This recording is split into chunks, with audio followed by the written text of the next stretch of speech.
And although others might have considered it soul-rending, Stanlee paid for this job. And Stanlee... Guess who's back?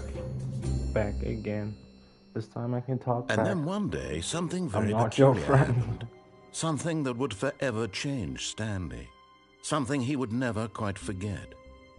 He had been at his desk for nearly an hour when he realized that not one single order had arrived on the monitor for him to follow. No one had showed up to give him instructions, call a meeting, or even say hi. Never in all his years at the company had this happened, this complete isolation. Something was very clearly wrong. Shocked, frozen solid, Stanlee found himself unable to move for the longest time. But as he no, all of his guess what? coworkers I can were talk gone. back fucking What hell. could it mean? Stanlee decided to Hello. go to the meeting room. Perhaps he had simply missed a memo. No matter how hard Stanlee looked, he couldn't find a trace of his co-workers. Number one, dead. I like... What? Work. I just hate my boss. Yeah. Smile.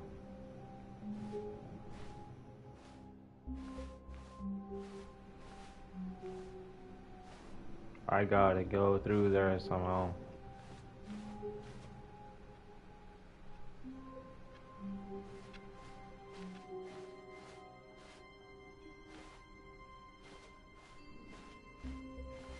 When Stanlee came to a set of 2 open doors, he entered the door on his left.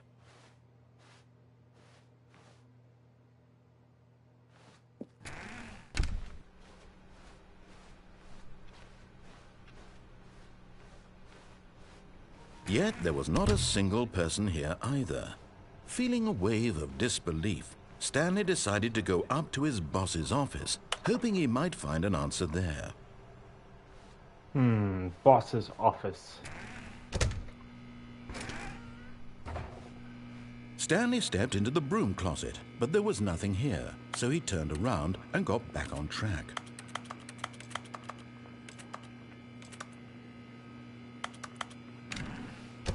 There was nothing here. No choice to make, no path to follow, just an empty broom closet. No reason to still be here. There should be a reason. Couldn't do it. He considered the possibility of facing his boss. Admitting he had left his post during work hours, he might be fired for that. And in such a competitive economy, why had he taken that risk? All because he believed everyone had vanished? His boss would think he was crazy. And then something occurred to Stanlee. Maybe, he thought to himself, maybe I am crazy. All of my co-workers blinking mysteriously out of existence in a single moment for no reason at all? None of it made any logical sense. And as Stanlee pondered this, he began to make other strange observations. For example, why couldn't he see his feet when he looked down? Why did doors close automatically behind him wherever he went? And for that matter, these rooms were starting to look pretty familiar. Were they simply repeating? No, Stanlee said to himself, this is all too strange. This can't be real. And at last, he came to the conclusion that had been on the tip of his tongue. He just hadn't found the words for it. I'm dreaming, he yelled. This is all a dream. Oh, what a relief Stanlee felt to have finally found an answer, an explanation. His co-workers weren't actually gone.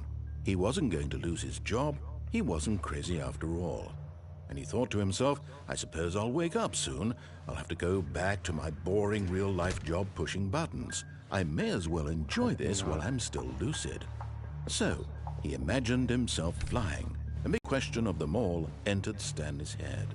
One he was amazed he hadn't asked himself sooner. Why is there a voice in my head dictating everything that I'm doing and thinking? Now the voice was describing itself being considered by Stanlee, who found it particularly strange.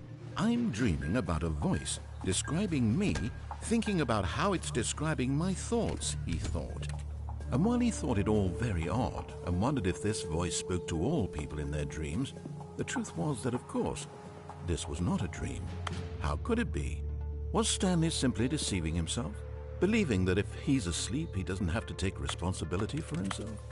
Stanley is as awake right now as he's ever been in his life. Now, hearing the voice speak these words was quite a shock to Stanley.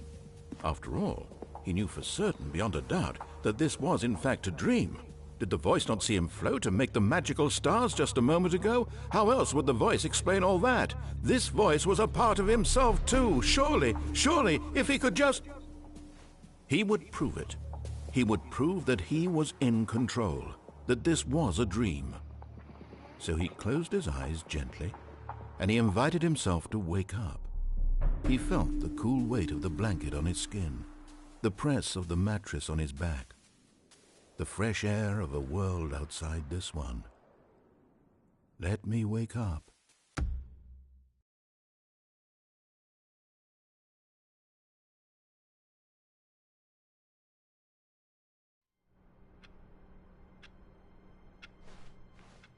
All of his co-workers were gone. What could it mean? Stanley decided to go to the meeting room. A good bucket, a strong bucket, a humble bucket, a committed bucket. A bucket of culture and distinction. Stanley clutched the bucket tightly to his chin. This was not the correct way to the meeting room, but Stanley had felt the bucket calling to him, telling him that the employee lounge was simply the place to be.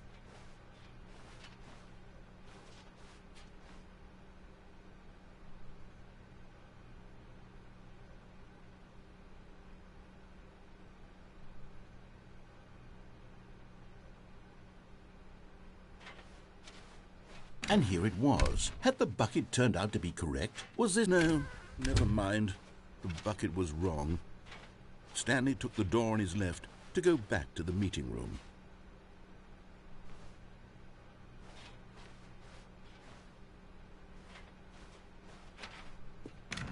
No, said the bucket. don't go to the meeting room. Go somewhere else. The cargo lift, yes. Good, Said the bucket. now ride the lift all the way to the top. There's something up there I need you to do. Stanley did not question why or how this bucket was speaking to him. It should have alarmed him, of course, because buckets can't talk. But Stanley chose not to think about this obvious fact. He was firmly convinced that the bucket had spoken to him, and he unthinkingly did whatever the bucket asked.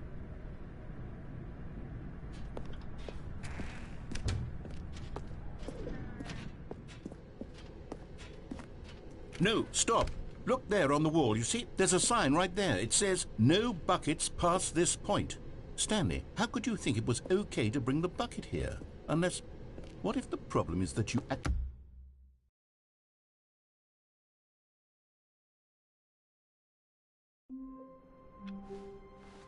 All of his co-workers were gone. What could it mean? Stanley decided to go to the meeting room. Perhaps he had simply missed a memo.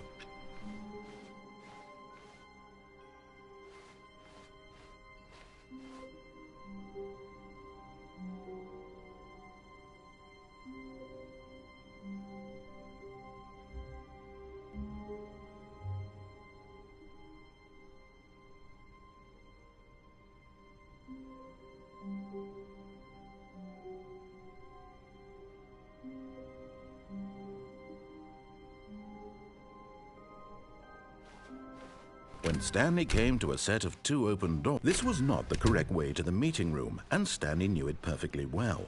Perhaps he wanted to stop by the employee lounge first, just to admire it. Wow, yes, this room. But eager to get back to business, Stanley took the first open door on his left. Stanley was so bad at following directions, it's incredible he wasn't fired years ago. Look, Stanley, I think perhaps we've gotten off on the wrong foot. I don't think I went up here without the bucket I'm not your enemy, really, I'm not. I realize that investing your trust in someone else can be difficult, but the fact is that the story has been about nothing but you all this time. There's someone you've been neglecting, Stanley. Someone you've forgotten about. Please, stop trying to make every decision by yourself. Now, I'm not asking for me, I'm asking for her. This is it, Stanley. Your chance to redeem yourself, to put your work aside, to let her back into your life. She's been waiting. Yes, crack my That's boots her, off. Stanley. You need to be the one to do this, to reach out to her. If you can truly place your faith in another, then pick up the phone.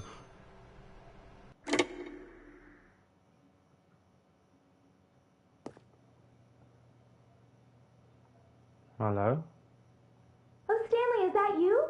Hold on, sweetie. Sorry to keep you waiting. I'm just pulling the bread out of the oven. All right. Okay, there we go. All right, now, I want you to come in and tell me all about your day. What the fuck? Gotcha! Oh, come on. Did you actually think you had a loving wife who'd want to commit their life to you? I'm trying to make a point here, Ouch! Stanley. I'm trying to get you to see something. Come inside. Uh-huh. Let me show you what's really going on here. No. Sorry, but you're in my story now. Bro, you're scaring me. I don't like that This is a mannequin. very sad story about the death of a man named Stanley. Wait, what? Stanley is quite a boring fellow. He has a job that demands nothing of him, and every button that he pushes is a reminder of the inconsequential nature of his existence. No.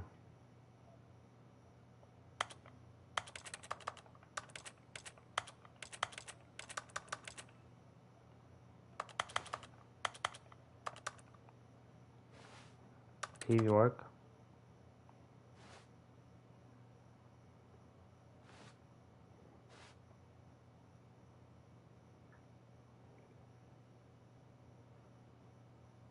See if I'll wait for a while.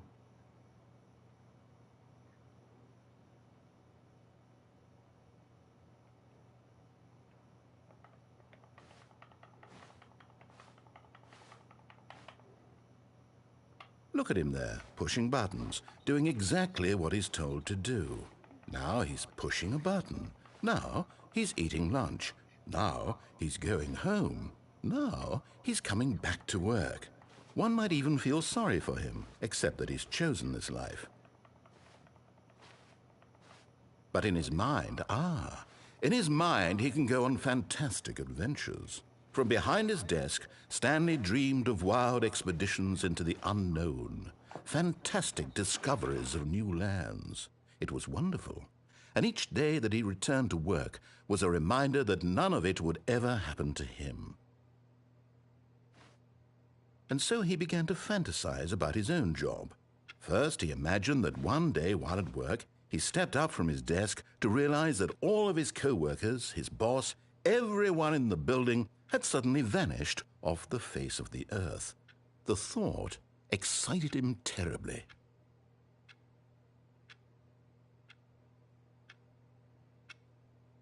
So he went further.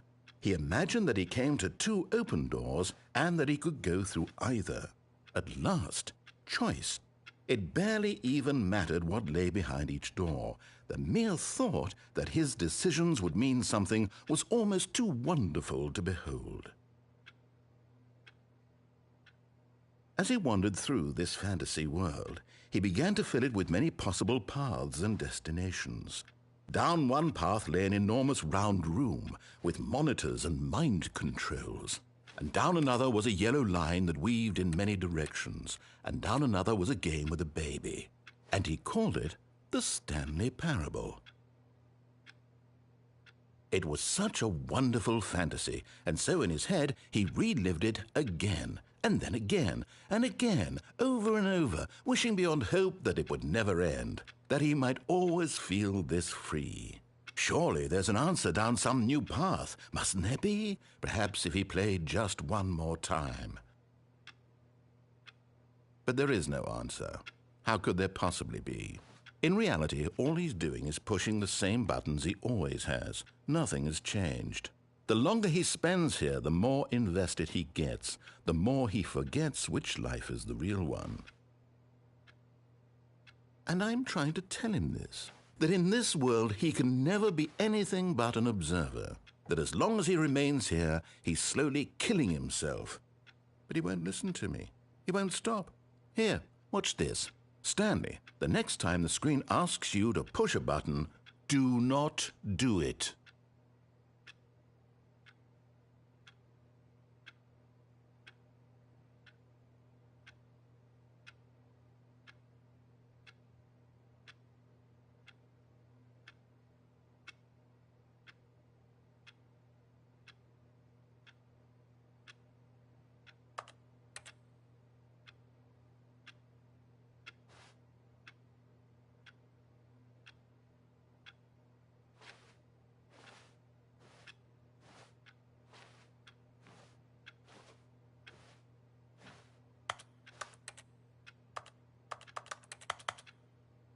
You see? Can he just not hear me? How can I tell him in a way that he'll understand that every second he remains here, he's electing to kill himself? How can I get him to see what I see? How can I make him look at himself? I suppose I can't, not in the way I want him to. But I don't make the rules. I simply play to my intended purpose, the same as Stanley. We're not so different, I suppose. I'll try once more to convey all this to him. I'm compelled to. I must. Perhaps, well, maybe this time he'll see. Maybe this time. And I tried again, and Stanley pushed a button. And I tried again, and Stanley pushed a button. And I tried.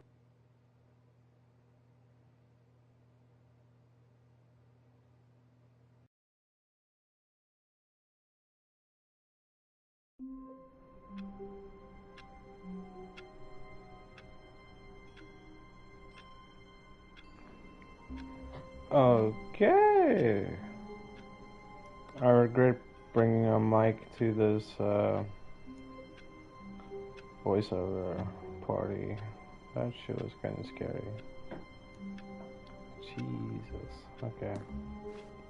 All of his co-workers were gone.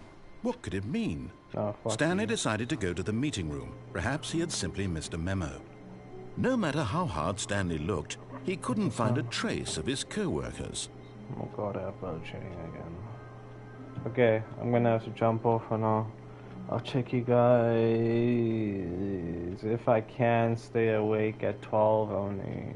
So hopefully by then the war also kinda went on, then we can jump in and do the final moments of Corp A. Cheers guys.